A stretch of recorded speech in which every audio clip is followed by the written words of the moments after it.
الحمد لله وكفى وسلام على عباده الذين اصطفى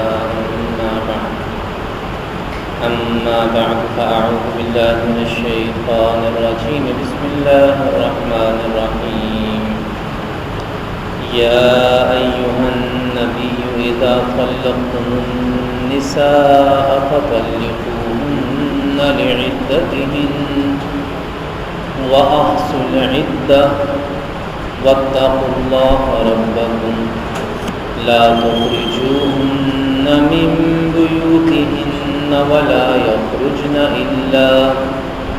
إلا أن يأتين بفاحشة مبينة صدق الله العظيم وصدق رسوله النبي الكريم اللهم صل على سيدنا محمد وعلى آل سيدنا محمد وأصحاب سيدنا محمد وبارك وسلم عليه۔ آج سے ہم 28ویں پارے کی سورۃ الطلاق کا آغاز کر رہے ہیں۔ یہ مدنی سورت ہے، اس میں 12 آیات اور 2 رکوع ہیں۔ طلاق کے حوالے سے چند بنیادی باتوں کا جاننا ضروری ہے۔ اس سورہ مبارکہ میں بھی طلاق کے احکامات ذکر ہوئے ہیں۔ سورۃ النساء میں بھی بڑی تفصیل کے ساتھ طلاق کے احکامات آئے ہیں۔ سب سے پہلی اور بنیادی بات جو ہر مسلمان کے لیے جاننا ضروری ہے وہ یہ کہ اسلام محض چند عبادات کے مجموعے کا نام نہیں ہے، نماز، روزہ، حج، زکوٰۃ، تلاوت، بس یہ اسلام نہیں ہے، یہ اسلام کا ایک حصہ ہے۔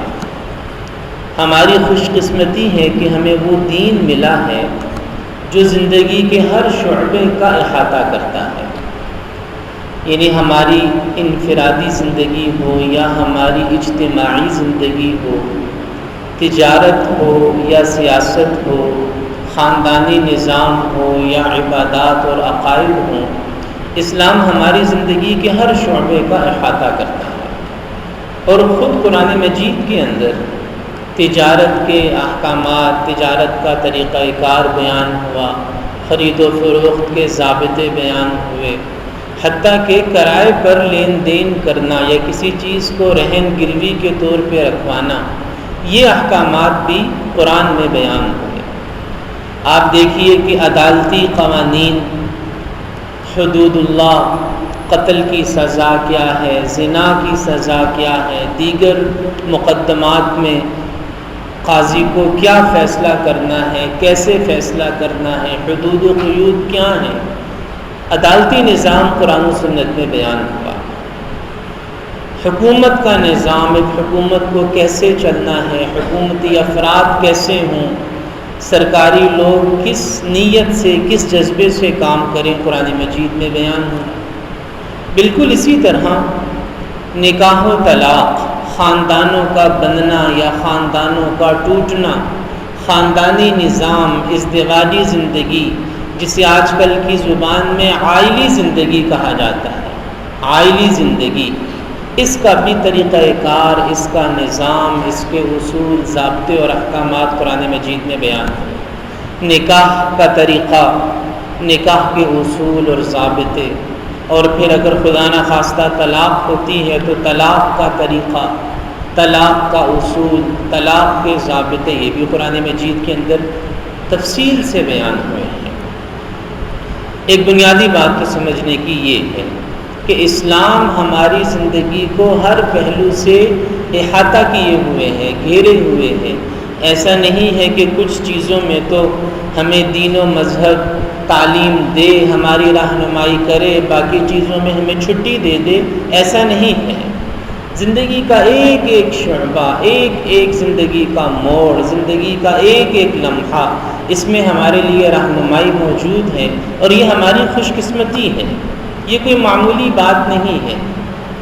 جن ملکوں، جن علاقوں اور جن قوموں میں کوئی آئین نہیں ہوتا، کوئی قانون نہیں ہوتا، ان کی زندگیاں جہنم بن جایا کرتی ہیں۔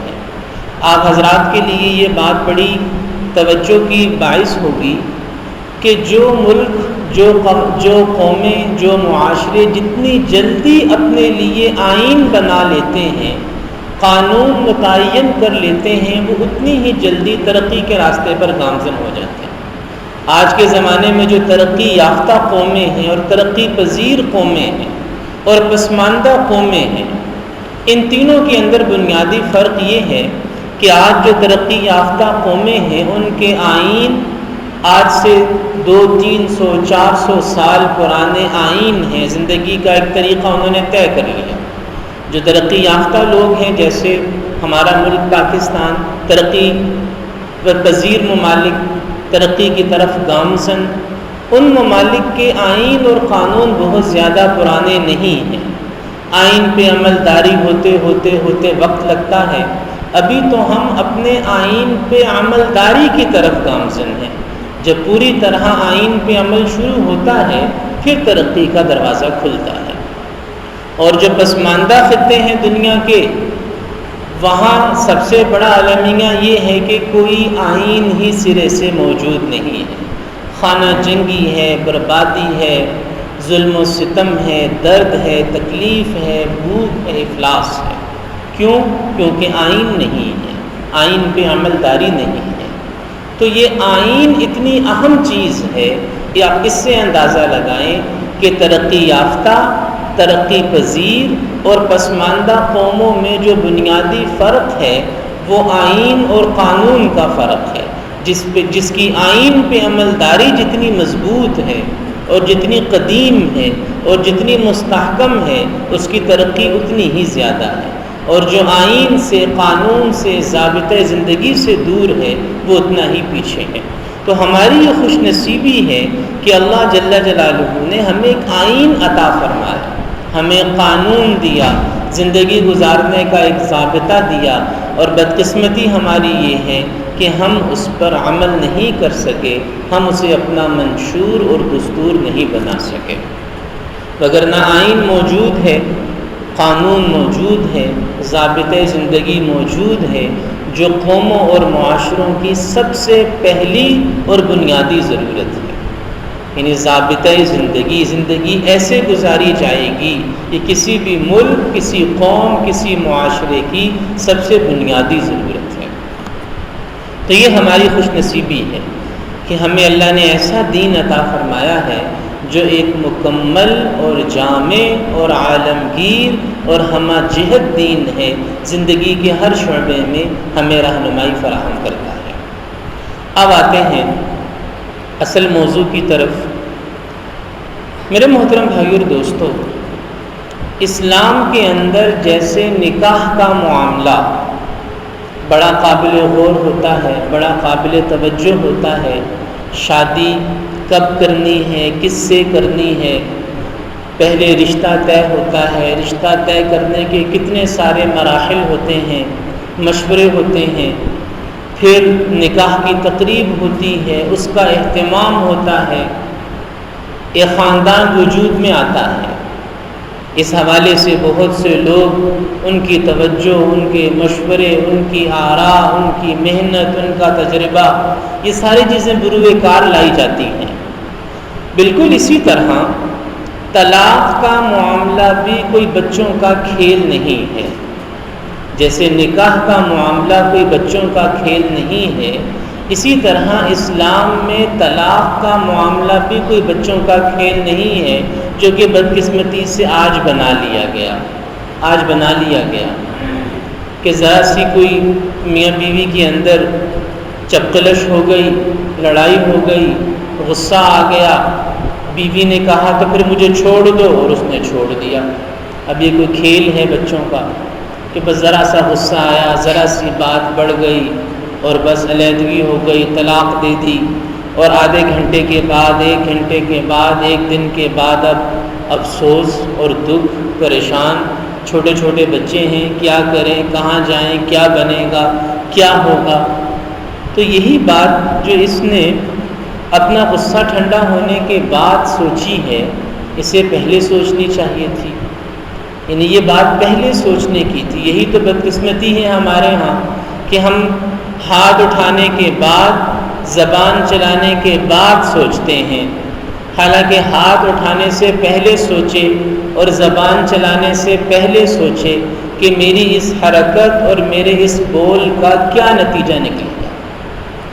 شادیاں ہوتی ہیں، نوجوانوں کو نہ جانے کیا کیا چیزیں سکھاتے ہیں، دنیا کے بہترین برانڈ کے کپڑے اور جوتے لے کے دیے جاتے ہیں کہ جی شادی کی تیاریاں ہو رہی ہیں۔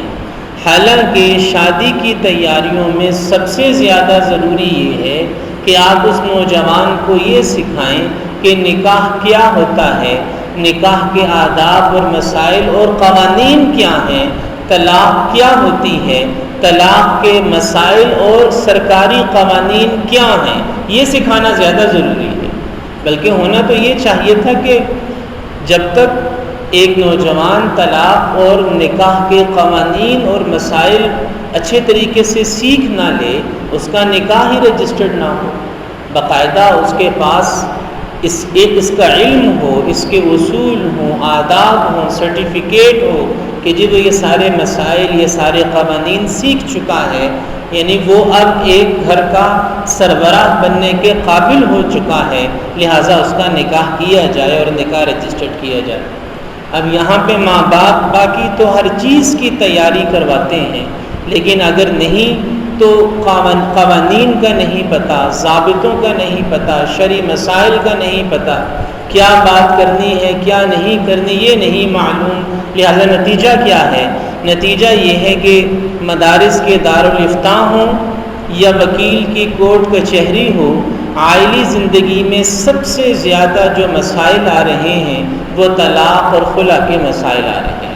مفتی صاحب سے پوچھئے جا کر کہ جی آپ کے پاس سب سے زیادہ مسائل جو لوگ پوچھنے آتے ہیں وہ کون سے ہیں؟ جواب ملے گا طلاق کے مسائل۔ عائلی زندگی کی جو عدالتیں ہیں بھری پڑی ہیں، خاندانی مسائل سے، طلاق اور خلا کے مسائل سے بھری پڑی ہیں عدالتیں۔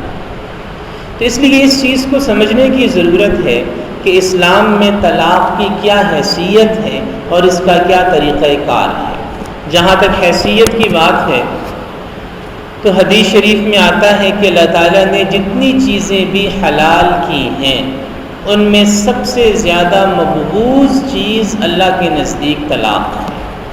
جو چیزیں حلال ہیں، حلال چیزوں میں اللہ کے نزدیک سب سے زیادہ مقبوض طلاق ہے۔ اور ایک حدیث میں آتا ہے، شاید حضرت علی رضی اللہ تعالیٰ عنہ کا قول ہے، مفسرین نے ذکر کیا ہے کہ اتقوا الطلاق، طلاق سے بچو، فإنہ یہتز بہ عرش الرحمن، کہ جب کوئی شخص اپنی بیوی کو طلاق دیتا ہے تو رحمان کا عرش بھی کانپ جاتا ہے۔ طلاق سے بچو۔ اسی طرح مسلم شریف کے اندر ایک حدیث مبارکہ ہے، صحیح حدیث، نبی پاک صلی اللہ علیہ وسلم نے فرمایا کہ شیطان سمندر پہ اپنا تخت لگاتا ہے، اب اس کے چیلے آتے ہیں، آ کے اسے اپنی اپنی کارکردگی بتاتے اور سناتے ہیں کہ جی میں نے ایک آدمی کو آج نماز سے روکا، شاباش، ایک آدمی کو صدقے سے روکا، بہت اچھا کام کیا، ایک آدمی سے فلاں گناہ کروایا، ٹھیک کیا۔ سارے چیلے آ کے اسے اپنی کارکردگی سناتے ہیں۔ ایک چیلا آتا ہے اور وہ یہ کہتا ہے کہ میں نے آج میاں بیوی کے درمیان لڑائی کروائی، ان کے درمیان نفرت پیدا کر دی، چپتلش پیدا کر دی۔ وہ اپنی کارکردگی سناتا ہے تو وہ شیطان، جو بڑا شیطان ہے، وہ کھڑا ہو جاتا ہے اور اسے گلے لگاتا ہے اور اسے کہتا ہے کہ تو نے سب سے اچھا کام کیا، تو نے سب سے اچھا کام کیا، کیونکہ یہ جو گناہ تو نے کروایا ہے یہ ایک گناہ نہیں ہے، یہ کئی گناہوں کا پیش خیمہ ہے، کئی بربادیاں، کئی تباہیاں، کئی مصیبتیں، کئی مسائل اب اس معاشرے میں جنم لیں گے جہاں تو نے میاں بیوی کے دلوں میں ایک دوسرے کے خلاف کھوٹ پیدا کر دی ہے۔ تو یہ تو شیطان اپنے آقا کو اپنی کارکردگی سناتا ہے۔ بدقسمتی سے آج بہت سے انسان بھی یہ شیطانی کام کرتے ہیں۔ آپ دیکھیے خاندانوں میں کتنے لوگ ہیں جو میاں بیوی کے دلوں میں توڑ پیدا کرنے کی کوشش کرتے ہیں۔ کبیرہ گناہ ہے، کبیرہ، بڑے گناہوں میں سے ایک ہے میاں بیوی کے دلوں میں توڑ پیدا کرنا یا خرابی پیدا کرنا۔ تو طلاق کی حیثیت تو یہ ہے کہ یہتز بہ عرش الرحمن، رحمان کا عرش اس سے کانپ جاتا ہے، حلال چیزوں میں سب سے زیادہ قابل نفرت اور شیطان کے اعمال میں شیطان کے نزدیک سب سے زیادہ پسندیدہ ہے، تو حتی الامکان اس سے بچنا ہے اور اس کی شرعی حیثیت کو سمجھنا ہے۔ باقی طلاق کے حوالے سے شرعی طریقہ کار کیا ہے، اس موضوع پر انشاءاللہ کل بات ہوگی۔ اللہ تعالی ہمیں قرآن مجید کو سمجھ کر اس پر عمل کرنے کی توفیق دے۔